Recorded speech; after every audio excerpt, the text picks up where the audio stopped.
নাবালিগ অবস্থায় যার বাচ্চা মারা যায়, ওই বাচ্চাগুলিকে আল্লাহ পাক রব্বুল আলামিন কিয়ামতের ময়দানে বাপ মার জন্য বহুত বড় সুপারিশকারী বানায়।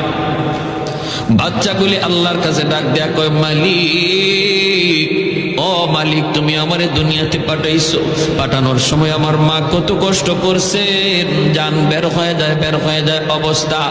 এরপরে আমি দুনিয়াতে আসলাম, এত কষ্ট আমি মাকে দিলাম, কিন্তু মার কোনো খেদমত আমি করতে পারলাম না, আমার মা ঋণ আমি শোধ করতে পারলাম না।